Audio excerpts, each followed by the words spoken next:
और दोस्तों, अगर आप RRB group D, NTPC, SSC और अन्य प्रतियोगी परीक्षाओं की तैयारी कर रहे हैं तो आज का यह वीडियो आपके लिए बेहद इंपॉर्टेंट है। इसमें बायोलॉजी के टॉप 100 सबसे महत्वपूर्ण प्रीवियस ईयर क्वेश्चन में शामिल किए गए हैं जो बार बार परीक्षाओं में पूछे गए हैं। इन प्रश्नों को ध्यान से देखिए क्योंकि इनमें से कई प्रश्न आपकी आने वाली परीक्षा में भी पूछे जा सकते हैं। तो बिना समय गवाए चलिए शुरू करते हैं। हम चलते हैं अपने पहले क्वेश्चन की तरफ। और दोस्तों, अगर वीडियो अच्छा लगे तो एक लाइक ज़रूर करना और चैनल पे पहली बार आए हो सब्सक्राइब करना बिल्कुल भी नहीं भूलना है, ठीक है। अब मैं चलता हूँ पहले क्वेश्चन की तरफ। हमारा पहला क्वेश्चन आ जाता है सॉरी हमारा पहला क्वेश्चन आ जाता है, कोशिका का पावर हाउस किसे कहा जाता है? तो किसे कहा जाता है? ये कहा जाता है ये माइटोकॉन्ड्रिया को। अब अगला प्रश्न हमारा, मानव शरीर की सबसे बड़ी ग्रंथि कौन सी है? तो कौन सी हो जाएगी? ये यकृत हो जाएगी यानी लीवर। और अब अगला प्रश्न है, रक्त का लाल रंग किसके कारण होता है? तो ये किसके कारण होता है रक्त का लाल रंग? ये हीमोग्लोबिन के कारण होता है। अब हमारा अगला प्रश्न है चौथा, मानव शरीर में गुणसूत्रों की संख्या कितनी होती है? ये 46 होती है, यानी अगर जोड़े में पूछे तो ये 23 जोड़े हो जाएंगे, ठीक है। अब अगला प्रश्न हमारा, डीएनए का पूरा नाम क्या है? तो हो जाएगा D oxy ribo nucleic acid, इसका पूरा नाम हो जाएगा डीएनए का। अगला प्रश्न हमारा, आरएनए का पूरा नाम क्या है? ये हो जाएगा राइबो न्यूक्लिक एसिड हो जाएगा आरएनए का पूरा नाम। अगला प्रश्न है, मानव शरीर की सबसे छोटी हड्डी कौन सी है? तो ये स्टेपेज हो जाएगी। अगर ये पूछ ले कि ये स्टेपेज हड्डी कहाँ होती है, ये कान में होती है, ठीक है, कान में।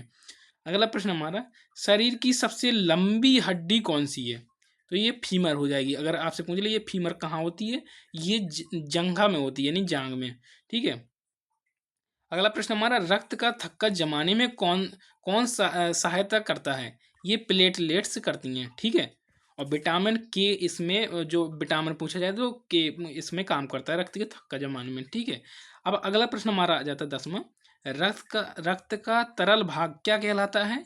तो ये कहलाता है, ये प्लाज्मा कहलाता है, ये आपको ध्यान करना है। अब मैं चलता हूँ अगले पेज की तरफ। दोस्तों, ये सारे पीवाई को हैं वेरी वेरी ज़्यादा इंपॉर्टेंट, तो आपके एग्जाम में भी पूछे जा सकते हैं। और वीडियो को भी एक भी क्वेश्चन को आपको स्किप नहीं करना है, ठीक है। अगला प्रश्न हमारा, श्वसन की क्रिया कोशिका के किस भाग में होती है? तो ये दोस्तों माइटोकॉन्ड्रिया में होती है, आपको ध्यान करना है। अगला प्रश्न है, मानव हृदय में कितने कक्ष होते हैं यानी कितने चैम्बर होते हैं? ये 4 चैम्बर होते हैं। अब अगला प्रश्न है, रक्त समूह की खोज किसने की थी? तो ये किसने की थी? ये कार्ल लैंड स्टीनर ने की थी रक्त समूह की खोज। अगला प्रश्न है, मनुष्य के हृदय का भार लगभग कितना होता है यानी कितने ग्राम होता है हृदय का? तो ये 300 ग्राम के आसपास होता है, ठीक है, 300 ग्राम। अगला प्रश्न है हमारा, मानव शरीर में सबसे बड़ी हड्डी कौन सी है? ये दोस्तों प्रश्न हो चुका है, ये फीमर है, टांग में होती है। अगला प्रश्न है, पाचन की सबसे लंबी प्रक्रिया कहाँ होती है पाचन की? ये छोटी आंत में होती है, ठीक है। अगला प्रश्न हमारा आ जाता है, और विटामिन सी का रासायनिक नाम क्या है? तो इसका रासायनिक नाम क्या हो जाएगा? ये एस्कॉर्बिक एसिड हो जाएगा। अब अगला प्रश्न हमारा आ जाता है, विटामिन डी की कमी से कौन सा रोग होता है? तो ये बताएंगे ये कौन सा रोग होता है? ये रिकेट्स होता है, ठीक है। अगर आपसे पूछ ले विटामिन ए की कमी से कौन सा रोग होता है, तो ये होता है, ये रतौंधी होता है, आपको ध्यान करना है। अगला प्रश्न है, विटामिन बी वन की कमी से कौन सा रोग होता है? ये beriberi vitamin B one की कमी से हो जाएगा। अगर आपसे विटामिन सी की कमी से पूछ ले तो कौन सा? स्कर्वी रोग हो जाएगा, ठीक है। अब मैं चलता हूँ अगले प्रश्न की तरफ। हमारा अगला प्रश्न आ जाता है, इंसुलिन का स्राव किस ग्रंथि में होता है? तो दोस्तों ये होता है अग्न्याशय ग्रंथि में। अगला प्रश्न है 22, मानव शरीर का समान तापमान कितना होता है? ये लगभग 37 डिग्री सेल्सियस होता है। लगभग नहीं, 37 डिग्री सेल्सियस ही होता है, ठीक है। अगला प्रश्न है, मानव शरीर में सबसे अधिक मात्रा में कौन सा तत्व पाया जाता है? ये ऑक्सीजन पाया जाता है, ये आपको ध्यान करना है। अगला प्रश्न हमारा आ जाता है, किडनी की कार्यात्मक इकाई क्या है? ये नेफ्रॉन होती है। अगला प्रश्न हमारा आ जाता है, मानव शरीर में कितनी किडनी होती हैं? तो ये 2 किडनी होती हैं, सब जानते हैं। अगला प्रश्न है, पौधों में प्रकाश संश्लेषण कहाँ होता है? ये हरित लवक में होता है। उसके बाद अगला प्रश्न हमारा आ जाता है, प्रकाश संश्लेषण के लिए आवश्यक गैस कौन सी है? ये कार्बन डाइऑक्साइड है। कार्बन डाइऑक्साइड लेते हैं और ये ऑक्सीजन छोड़ते हैं यानी रिलीज करते हैं ऑक्सीजन। अगला प्रश्न है, पौधे द्वारा छोड़ी जाने वाली गैस कौन सी है? दोस्तों ये बता चुके हैं कि ऑक्सीजन ही छोड़ते हैं जो पौधे होते हैं, और कार्बन डाइऑक्साइड एब्जॉर्ब करते हैं। अगला प्रश्न है, रक्तचाप मापने का ये यंत्र क्या कहलाता है? ये कहलाता है स्पेगोमैनोमीटर। ठीक है, अगला प्रश्न हमारा आ जाता है 30वां, मानव शरीर की सबसे बड़ी कोशिका कौन सी है? ये दोस्तों ये अंडाणु है। ठीक है, अब मैं चलता हूँ अगले प्रश्न तरफ। हमारा अगला प्रश्न आ जाता है 31, मानव शरीर की सबसे छोटी कोशिका कौन सी है?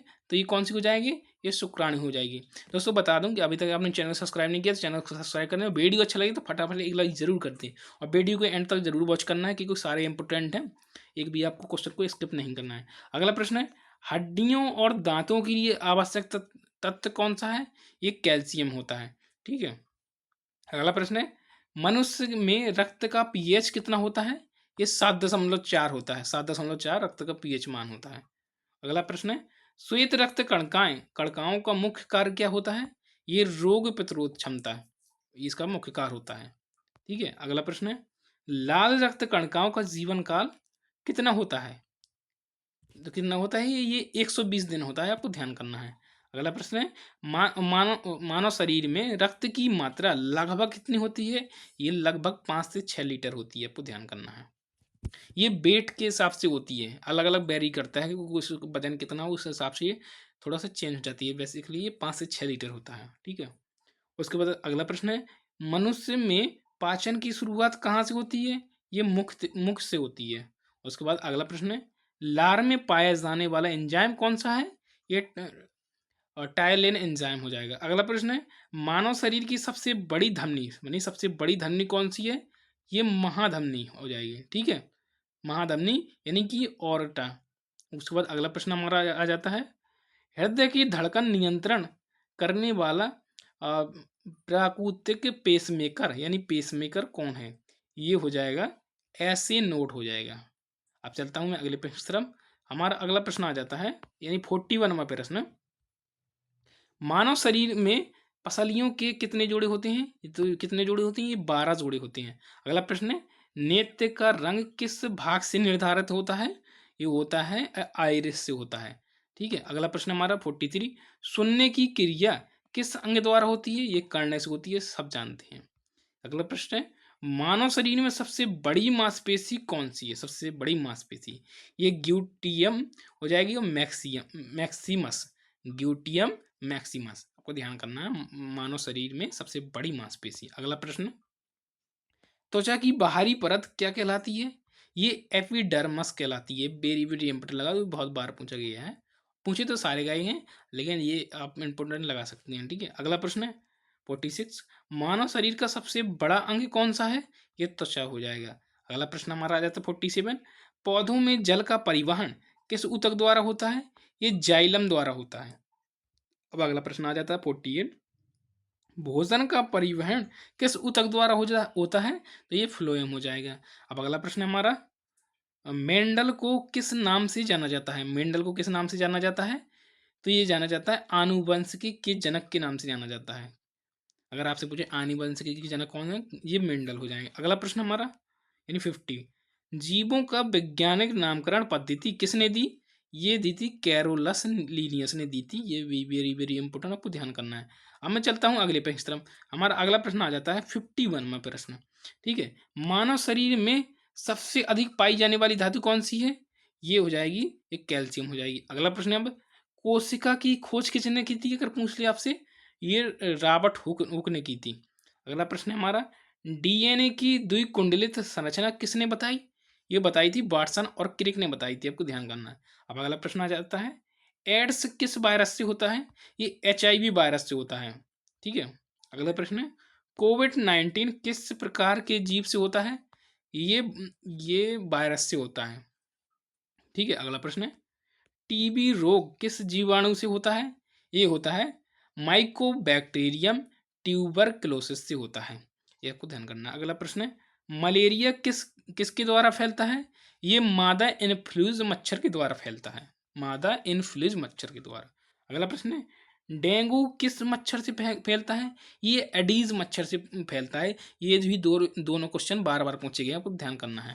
अगला प्रश्न है, हैजा किस जीवाणु से होता है? हैजा ये विब्रियो कोलेरी से होता है, आपको ध्यान करना है। अगला प्रश्न है, ये टाइफाइड किस जीवाणु से होता है? तो ये ध्यान करना है, सल्मोनेला टाइफी से होता है। ये सल्मोनेला टाइफी से आपको ध्यान करना है। अगला अब चलता हूँ अगले प्रश्न की तरफ, और वीडियो अच्छा लगे तो एक लाइक जरूर कर दें। अगला प्रश्न है, रेबीज किसके काटने से होता है? ये संक्रमित कुत्ते के काटने से होता है। अगला प्रश्न है, पोलियो किस प्रकार का रोग है? पोलियो ये विषाणु जनित रोग है। अगला प्रश्न है, बीसीजी टीका किस रोग से बचाता है? ये तपेदिक से बचाता है, बीसीजी टीका। अगला प्रश्न है, रक्त का सर्वाधिक दाता कौन सा समूह है? सर्वाधिक दाता कौन सा समूह है? ये ओ नेगेटिव होता है। ठीक है, अगर हम जैसे ऑप्शन में ओ नेगेटिव ओ पॉजिटिव इस प्रकार दिया तो ओ नेगेटिव आप आंसर देंगे। कभी कभी ऐसा पूछ लेता है ए बी और सी, ए बी या फिर ओ लिख दिया, तो इसमें पूछता है तो ओ में आप टिक करेंगे सर्वाधिक दाता। ठीक है, अगर नेगेटिव पॉजिटिव में दिया तो नेगेटिव हो जाएगा। अब अगला प्रश्न है, सी नहीं होता है इसमें, ए बी और ए बी ओ होता है। ठीक है, रक्त का सर्वाधिक ग्राही कौन सा समूह है? ये ए बी पॉजिटिव। अगला प्रश्न है, मानव शरीर की सबसे बड़ी सिरा कौन सी है? ये वेना कावा हो जाएगी सबसे बड़ी सिरा। अगला प्रश्न है, गर्भावस्था की अवधि लगभग कितनी होती है? ये लगभग 280 दिन की होती है। ठीक है, अब अगला प्रश्न आ जाता है, ये मानव शरीर में कितने दांत स्थायी होते हैं? तो ये दांत 32 दांत स्थायी हो जाएंगे। अगला प्रश्न है, दूध के दांतों की संख्या कितनी होती है? तो ये बताएंगे, ये 20 होती है दूध के दांतों की संख्या। अगला प्रश्न है, जो दूध के दांत होते हैं वो एक बार जरूर टूटते हैं। अगला प्रश्न है, नेत्र का कौन सा भाग प्रकाश के प्रति संवेदनशील होता है? ये रेटना होता है। अब चलता हूं मैं अगले प्रश्न की तरफ। आई होप दोस्तों ये वीडियो अच्छा लग रहा होगा आपको। और अगला प्रश्न है, विटामिन के का मुख्य कार्य क्या है? तो ये क्या हो जाएगा? ये रक्त का थक्का जमाना इसका मुख्य कार्य हो जाएगा। अगला प्रश्न है, और हिपेरिन नाम का एक वो होता है जो रक्त का थक्का जमाने में काम करता है, मदद करता है। थायरॉक्सिन हार्मोन्स किस ग्रंथि से निकलता है? ये थायराइड ग्रंथि से निकलता है। अगला प्रश्न है, एड्रेनिल हार्मोन्स किस ग्रंथि से निकलता है? ये एड्रेनल ग्रंथि से निकलता है। अगला प्रश्न है, मानव शरीर में यूरिया कहाँ बनता है? तो ये यकृत में बनता है, ये आपको ध्यान करना है। अगला प्रश्न है, यूरिया का उत्सर्जन किस अंग द्वारा होता है? ये वक्र द्वारा होता है, यानी किडनी के द्वारा। अगला प्रश्न है, पौधों में वाष्पोत्सर्जन मुख्यतः किसके द्वारा होता है? ये रंध्र के द्वारा होता है। अब अगला प्रश्न है, लाइकेन किन दो जीवों का सहजीवी संबंध है? ये हो जाएगा शैवाल और कवक का हो जाएगा। उसके बाद अगला प्रश्न आ जाता है 78, पेनिसिलिन की खोज किसने की थी? तो ये की थी अलेक्जेंडर फ्लेमिंग ने की थी, आपको ध्यान करना है। अब मैं चलता हूँ अगले प्रश्न की तरफ। हमारा अगला प्रश्न आ जाता है, क्लोरोफिल में कौन सी धातु होती है? ये मैग्नीशियम धातु होती है। अगला प्रश्न है, हीमोग्लोबिन में कौन सी धातु होती है? ये लोहा होती है, यानी आयरन होती है। अब अगला प्रश्न हमारा आ जाता है 81, मधुमेह रोग किस हार्मोन्स की कमी से होता है? ये होता है इंसुलिन की कमी से होता है। अगला प्रश्न है 82, मानव शरीर की सबसे कठोर वस्तु क्या है? ये दांतों का एनिमल हो जाएगा। ये सबसे कठोर पदार्थ है, यानी कठोर वस्तु कह सकते हैं। ठीक है, अगला प्रश्न है, विटामिन ई का रासायनिक नाम क्या है? ये हो जाएगा टोकोफेरोल। टोकोफेरोल। अगला प्रश्न है, विटामिन B12 की कमी से कौन सा रोग होता है? ये होता है परनीसियस एनीमिया हो जाएगा। ठीक है, और इसका इसका नाम हो जाएगा साइनोकोबालामिन, इसका रासायनिक नाम हो जाएगा B12 का। अगला प्रश्न है, मनुष्य के मस्तिष्क का सबसे बड़ा भाग कौन सा है? ये सेरेब्रम हो जाएगा। अगला प्रश्न है, संतुलन बनाए रखने का कार्य कौन करता है? ये सेरेबेलम करता है, सेरेबेलम। ठीक है, अगला प्रश्न है, श्वसन दर नियंत्रण करने वाला भाग कौन सा है? ये हो जाएगा मेडुला ओब्लिगेंटा हो जाएगा। ये गाटा लिखा है लेकिन ओब्लिगेंटा होता है। अगला प्रश्न है, मनुष्य में क्रोमोसोम का अध्ययन क्या कहलाता है? ये कहलाता है साइटोजेनेटिक्स कहलाता है। अगला प्रश्न है, रक्त में ऑक्सीजन का परिवहन कौन करता है? ये हीमोग्लोबिन करता है। अगला प्रश्न है हमारा 90 में, मानव शरीर में सबसे अधिक जल किस अंग में होता है? ये मस्तिष्क में होता है। अब चलता हूँ अगले प्रश्न तरफ। अब आ जाता है 91 प्रश्न। पौधों में भोजन का निर्माण किस प्रक्रिया से होता है? ये प्रकाश संश्लेषण से होता है। अगला प्रश्न है, मानव शरीर में पित्त रस कहाँ बनता है? तो बताएंगे ये यकृत में बनता है। अगला प्रश्न है, पित्त रस का संचय कहाँ होता है? ये पित्ताशय में होता है। अब अगला प्रश्न हमारा आ जाता है, मनुष्य में लिंग निर्धारण किस गुणसूत्र से होता है? ये वाई गुणसूत्र से होता है। अगला प्रश्न है, मानव शरीर में कुल मांसपेशियां लगभग कितनी होती हैं? ये 639 लगभग होती हैं। उसके बाद अगला प्रश्न है, कोशिका का नियंत्रण केंद्र क्या कहलाता है? ये केंद्रक कहलाता है। अगला प्रश्न है 97, मानव शरीर में सबसे अधिक प्रोटीन कौन सा है? यानी ये कोलोजन हो जाएगा। अगला प्रश्न है, तंत्रिका तंत्र की संरचनात्मक इकाई क्या है? ये न्यूरॉन हो जाएगी। अगला प्रश्न है, मानव शरीर में रक्त शुद्ध करने का कार्य कौन करता है? ये वक्र करता है, यानी किडनी। अगला प्रश्न है, आनुवंशिकी का जनक किसे कहा जाता है? तो जो ग्रेगर मेंडल है उसे कहा जाता है। दोस्तों आई होप ये वीडियो आपको अच्छा लगा हो तो एक लाइक फटाफट कर दें और चैनल पे पहली बार है सब्सक्राइब करना बिल्कुल भी नहीं भूलें। मिलते हैं एक शानदार से ऐसे ही टॉपिक के साथ, तब तक के लिए धन्यवाद।